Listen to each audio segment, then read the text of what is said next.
السلام عليكم ورحمة الله وبركاته. أهلا بكم في حلقة جديدة.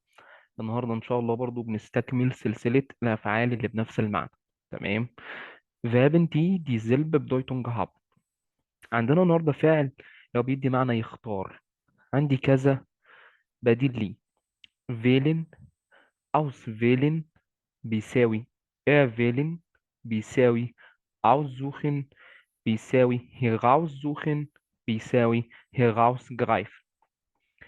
كل الأفعال دي بتدي نفس المعنى اللي هو بمعنى يختار، انك تختار حاجة. طب تعالوا نشوف الأمثلة عشان خاطر نفهم وتوضح الصورة. Beispiele Nummer 1.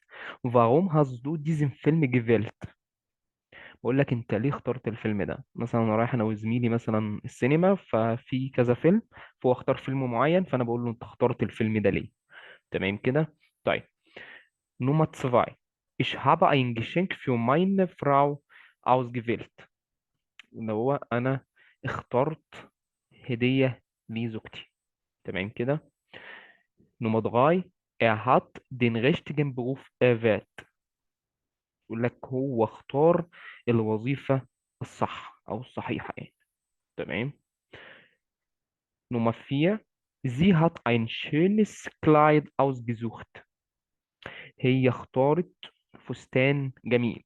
تمام كده. Nummer 5. Such dir bitte die Dinge heraus, die du gerne bekommen möchtest. بقول لك ايه؟ يعني اختار الاشياء، كل الاشياء اللي انت عاوز تحصل عليها. تمام كده. Der letzte Satz. Greif du einfach ein Zitat heraus und drück deine Meinung aus. بقول لك اختار اللي هو اقتباس او مثل شعبي. تمام. وعبر عنه برأيك. تمام. دي كانت كل الأمثلة اللي معانا والأفعال زي ما قلنا بتدي معنى اختار. أتمنى إن انتوا تستفادوا من الحلقة ديت.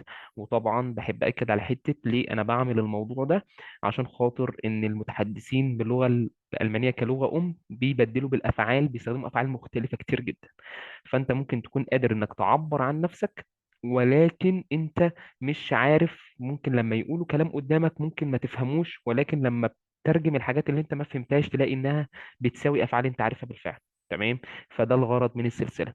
واشوفكم ان شاء الله في حلقه جديده. مش حابب اطول عليكم، والسلام عليكم ورحمه الله وبركاته.